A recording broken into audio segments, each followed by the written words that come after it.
Livro dos Espíritos é o primeiro livro da codificação. A codificação é composta de 5 livros, evidentemente que todos eles trazidos por Allan Kardec.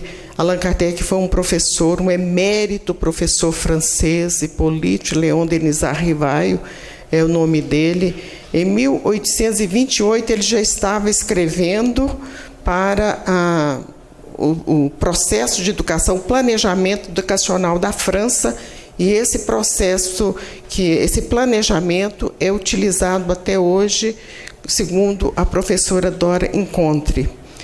Depois, quando ele se torna espírita, quando ele começa a observar, é que ele, no primeiro momento, o primeiro livro, ele já assume o nome de Allan Kardec, que é uma encarnação anterior dele, no último século antes do cristianismo, quando os romanos já estavam dominando a Gália, que hoje é a França. Então ele era um druida, que essa região chamava-se assim, a Gália. Ele era um druida, um sacerdote druida, e ele adota esse nome por sugestão da espiritualidade amiga para diferenciar o trabalho que ele realizava como professor Rivaio e como o trabalho que ele estaria realizando a partir de então como Allan Kardec. Evidentemente que o trabalho de Allan Kardec superou o trabalho do professor Rivaio, porque o trabalho do professor Rivaio ficou circunscrito à região da França, à parte acadêmica da França, e Allan Kardec foi exportado para todo o mundo, sobretudo para o Brasil. Ele começa esse trabalho em observação, porque ele não tinha a menor ideia que seria o codificador do Espiritismo. Ele não acordou um determinado dia e falou assim: agora eu vou codificar uma doutrina, vou dar o nome dessa doutrina de doutrina espírita. Não aconteceu isso. Ele conversando com as pessoas, porque desde 1850, quando a França, sobretudo a cidade de Paris, passou por uma grande reforma, uma grande transformação, e a transformação da cidade de Paris foi com relação à cidadania e também a urbanística da cidade, com o imperador Napoleão III, em 1850. Em 1853, 54, Allan Kardec já começa a observar o trabalho das mesas girantes, aquelas atividades que eram realizadas nos salões, na corte, as pessoas mais evoluídas, mais adiantadas, todas elas se envolvidas com aquelas mesas girantes, inclusive o escritor Victor Hugo, quer dizer, toda a cidade e toda a Europa, os Estados Unidos, em Nova York, todo mundo envolvido com essas mesas girantes. Ele começou a observar aquilo, e o que eram essas mesas girantes? Eram as mesas que faziam barulhos, que se movimentavam, assim como movimentavam cadeiras, lustres e outras coisas mais, para chamar a atenção das pessoas para aqueles fatos, para aqueles efeitos que estavam acontecendo. Então ele observou tudo isso, e aí então ele se propõe a realização, a escrever o Livro dos Espíritos. O Livro dos Espíritos, em 1857, ele é ditado com 501 perguntas e suas respectivas respostas. 501 perguntas e suas respectivas respostas. Daí 3 anos, em 1860, no dia 16 de março, ele lança o Livro dos Espíritos na configuração que nós temos hoje. 1019 perguntas e as suas respectivas respostas. E nós vamos começar com a introdução, que tem que ser com a introdução do Livro dos Espíritos, e nós fizemos um resumo do resumo, porque essa introdução ela tem 17 itens. Então, a gente fez um resumo para que coubesse tão somente nesses momentos em que estamos aqui hoje. Então, como vimos, primeira edição da codificação, 1857.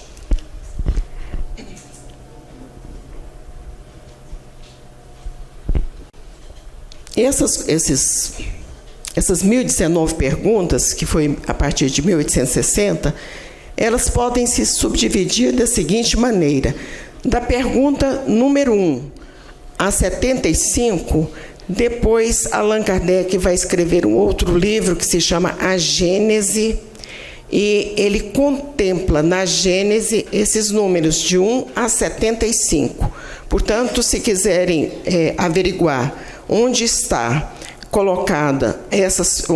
colocadas essas perguntas de 1 a 75, vamos observar que está nesse livro de Kardec também, que se chama A Gênese.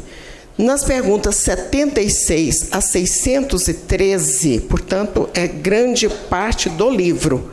Ele está falando sobre mediunidade.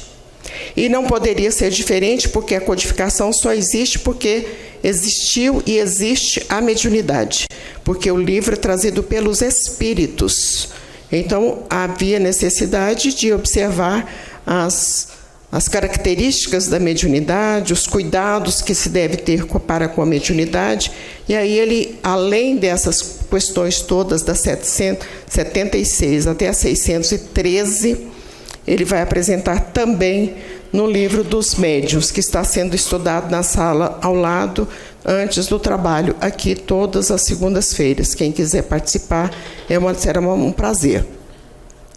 Das questões 614 a 919, ele desdobra essas questões no Evangelho segundo o Espiritismo. É a parte moral.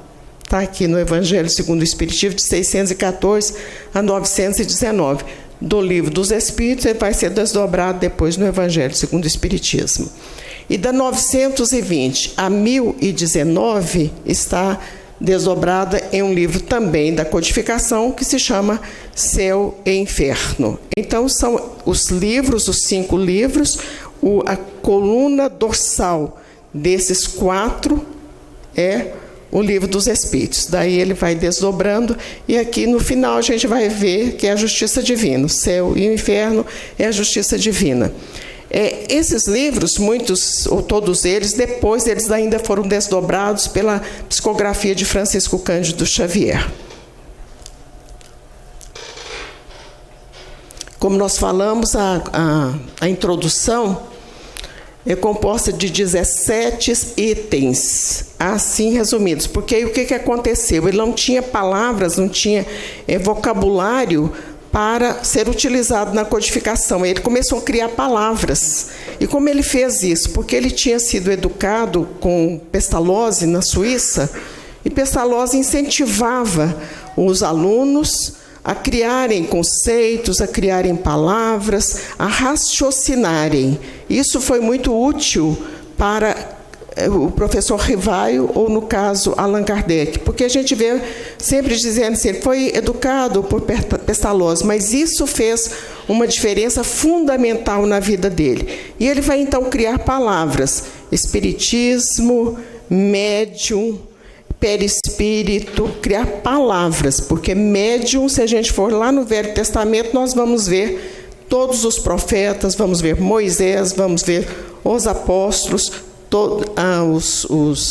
as religiões politeístas, com magos, sibilas, pitonisas, todos eles são médiums. Se a gente for lá no livro Atos dos Apóstolos, nós vamos ver a quantidade de manifestações mediúnicas, mas com esses outros nomes. Então, a palavra médium vai surgir com Allan Kardec.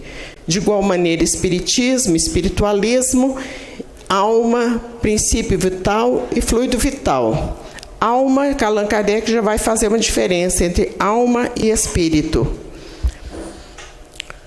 E depois ele vai contar também, nesses 17 itens, a doutrina e seus contraditores. Só uma pessoa que tem muita confiança em si vai falar assim, olha, gente, tem gente falando mal de nós, que são os que estão contradizendo a doutrina espírita.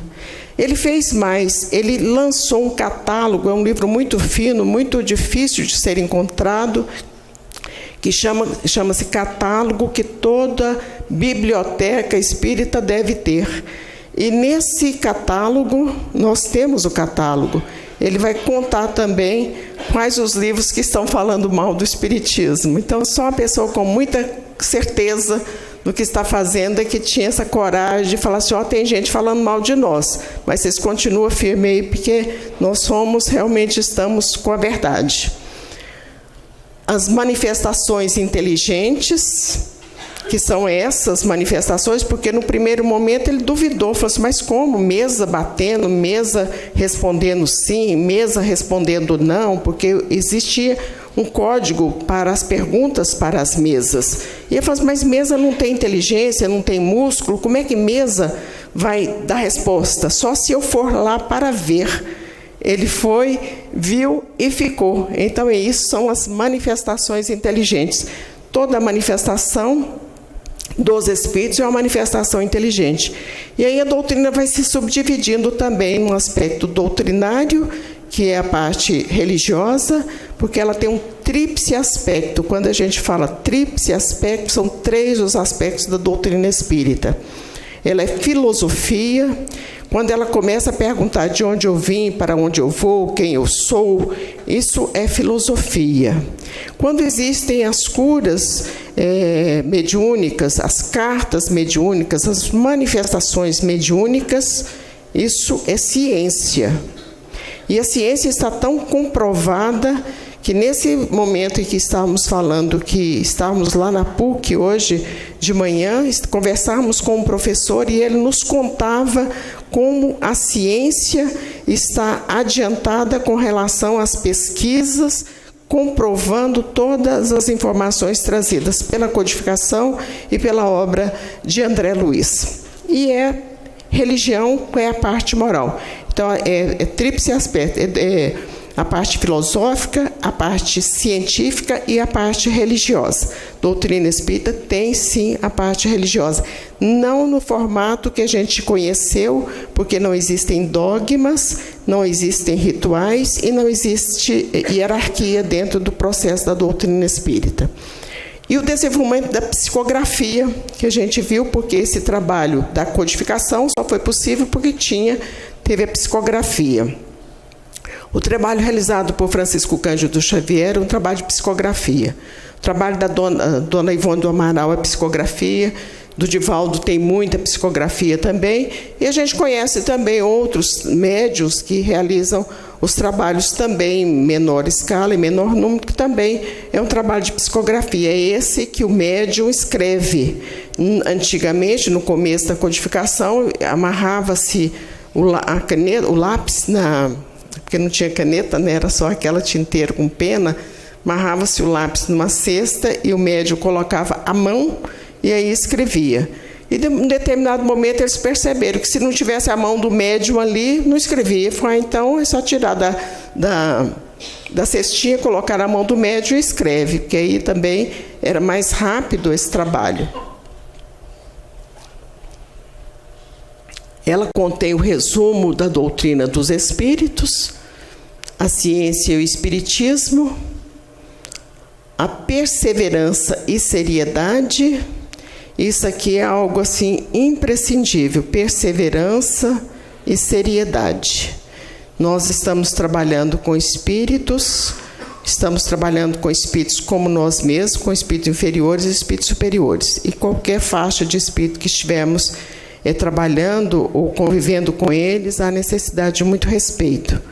Doutrina espírita, Kardec mesmo fala que para se trabalhar com doutrina espírita é preciso conhecer a doutrina espírita, e só se conhece através do estudo. E como é que se faz isso? As casas espíritas, de modo geral, elas têm um trabalho de estudo da doutrina espírita. E ele diz mais, trabalhar com o espiritismo sem conhecer o espiritismo é a mesma coisa que trabalhar com eletricidade sem entender de eletricidade. Quer dizer, nós vamos nos torrar aqui se a gente resolver trocar uma lâmpada, trocar um fio ou qualquer coisa assim. Por isso que muitas pessoas chegam e falam assim, mas eu gostaria muito de sentar à mesa de médiuns. E a gente fala, vamos harmonizar com a casa primeiro, quer dizer, em outras palavras, quer dizer, vamos estudar um pouquinho, vamos fazer um pouco de sopa, vamos descascar um pouco de batata, vamos harmonizar com a casa para que a gente tenha as condições de receber a influência da espiritualidade amiga e prestar o serviço no aspecto da mediunidade. Mas, independente disso, todas as tarefas da casa espírita são necessárias, porque não é só o trabalho da mediunidade. Para uma casa espírita ficar de pé, há necessidade de muitas e muitas outras frentes de trabalho para que a gente apresente uma atividade com qualidade. o monopolizadores do bom senso. Então, tudo em doutrina espírita remete ao bom senso, à lógica. Por isso que o apóstolo Paulo dizia: analise tudo, retende o que é bom. Quando nós analisamos, nós corremos menos risco em qualquer situação da nossa vida. Observar, analisar. Mas para que isso aconteça também, há necessidade da gente ter o conhecimento. E esse conhecimento, nas palavras de Kardec, não se aprende doutrina espírita do dia para a noite. É um tempo muito longo a gente estudando, observando, pesquisando sempre para ter um conhecimento razoável de doutrina espírita, razoável. A linguagem dos espíritos e o poder diabólico. Muito parecido com as coisas aqui da Terra mesmo. Linguagem de espírito evoluído é linguagem elevada. A gente vê, por exemplo, as mensagens trazidas pela Joana de Ângeles, pela psicografia do Divaldo, que a gente tem que estar com um dicionário do lado, senão a gente não dá conta de acompanhar as palavras dela. A gente vê as palavras, as formações, as frases, as sentenças, as construções das frases do Emmanuel, ou do André Luiz, ou do Humberto de Campos. A gente vê a beleza daquela construção daquelas frases. Quando a gente vê palavras chulas, quer dizer, coisas de baixo calão, coisas indelicadas, grosserias, se nós observarmos lá na escala espírita, que nós chegaremos lá, nós vamos ver que isso é uma característica de espírito com menos evolução. E evidentemente que não são só os espíritos que estão desencarnados. As almas também, que são os espíritos encarnados, também mostram quem são através das palavras, através do linguajar, através da indelicadeza, da grosseria. Então, quando a gente quer realmente mostrar que temos uma polidez, temos uma educação, e às vezes até querer mostrar que somos um espírito mais adiantado, há necessidade que a gente observe bastante o nosso linguajar. Isso a gente vai ver também no livro que se chama Sinal Verde, psicografado pelo Chico, e que traz do espírito André Luiz, falando também da importância do tom da voz, do linguajar, essas situações todas que denotam a inferioridade ou a superioridade do espírito. Volta lá só um pouquinho no outro. O poder diabólico. A gente, às vezes, vê em algumas situações aí, dando mais valor às entidades das sombras do que as entidades da luz. Em determinados segmentos religiosos, tudo, desculpa a expressão, é o diabo. E a gente tem que fazer o contrário. Tudo é Jesus. Jesus é que é nosso guia e modelo, governador espiritual do planeta. Quando nós nos ligamos em Jesus, Ele nos abençoa. Quando ligamos na espiritualidade amiga, esses amigos espirituais nos abençoam, intercedem por nós, junto ao nosso Mestre Jesus. Se nós temos essa informação trazida pela doutrina espírita, por que nós vamos ficar preocupados que tem um obsessor que está me prejudicando, me perturbando, acabando com a minha vida, me trazendo enfermidades? Isso tudo faz parte da sintonia. Se nós não sintonizarmos o livro Pensamento e Vida, do Espírito Emmanuel, vai dizer que está tudo no nosso pensamento. Então, o pensamento tem que ser de otimismo, de entusiasmo, de perseverança, de fé, de certeza que nós venceremos, porque nós somos filhos de Deus. E existem, então, espíritos maléficos e espíritos mentores. Isso todos nós sabemos dessa diferença que existe. Vamos, então, nos sintonizar com os espíritos mentores. E nós estamos sempre evocando nos nossos trabalhos esses mentores. É Matilde, é Sheila, é Bezerra de Menezes, é professor Eurípides, Maria de Nazaré, o próprio Allan Kardec, Ismael. Estão sempre evocando esses espíritos mentores. A identificação dos espíritos nós acabamos de falar, que se identifica pelas ações, pelo linguajar, que estamos vendo aí na sequência. A questão da ortografia, nós vimos também como começou a doutrina espírita, na cestinha, e os espíritos, muitas vezes, essa ortografia, ela corresponde à ortografia daquela pessoa que está mandando a mensagem, daquele espírito que está mandando a mensagem. Fatos que a gente conhece pela mídia, de espíritos que trouxeram o benefício nos aspectos legais para aqueles que o haviam assassinado através da ortografia que conferiu, é um meio de prova no aspecto do processo penal. Aí nós vamos ver a loucura e as suas causas. Existe um livro do Dr. Bezerra de Menezes, Enquanto Encarnado, que chama A Loucura sobre o Novo Prisma. E muitos livros vão falar sobre as questões da loucura. Existe realmente a pessoa que é dementada, ela é dementada, como existe também aquela pessoa que é imbecil, que é boba. Isso é um processo kármico, tem uma razão de ser para isso, porque as coisas não acontecem por acaso. Existe também a loucura no processo da obsessão. E no processo da obsessão, o Chico dizia que tinha que evangelizar os dois. Porque a gente imagina assim, não, mas se eu for lá no centro espírita, eles vão tirar esse espírito de mim e eu fico boa, né? E o Chico dizia, tem que evangelizar os dois. Por quê? Porque aquele espírito que está próximo a nós, nos trazendo esse desconforto, nos trazendo a loucura, não é por acaso que ele está próximo a nós. Primeiro, nós atraímos pelo nosso pensamento. Segundo, existe o procedimento kármico, quer dizer, da lei da ação e da reação, que é o termo próprio trazido pela doutrina espírita, que atrai esse espírito. Quando vão para a casa espírita e ficam na casa espírita, eles são orientados, evangelizados, são encaminhados aos locais de refazimento do plano espiritual, mas o encarnado ele tem o dever de gratidão para continuar no processo do trabalho da casa espírita. Então, às vezes, ele escurou, ele vai embora, e daí a pouquinho é igual a história do túmulo que trouxe mais 7, né? Que está lá no Evangelho.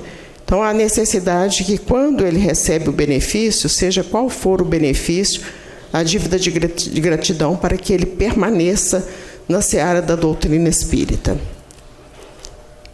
A teoria magnética do meio ambiente e preenchendo os espaços vazios. Então, isso aí são situações trazidas também nessa introdução. Vocês estão vendo que são 17 itens, quando ele diz que não existe espaço vazio. Kardec, na introdução, ele vai dizer que não existe espaço vazio.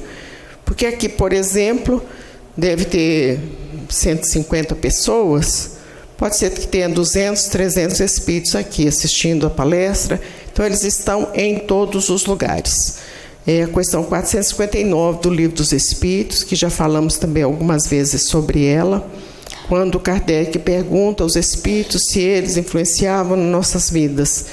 E eles respondem, os imortais respondem, influenciam muito mais do que imaginais. De ordinário, com frequência, são eles que vos dirigem. Então, o espírito está em todo lugar.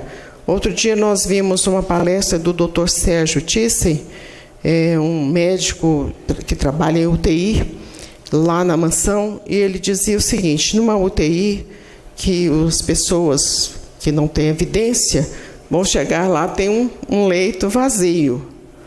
E o vidente vai chegar lá e falar assim: nossa, tem 8 espíritos nesse leito.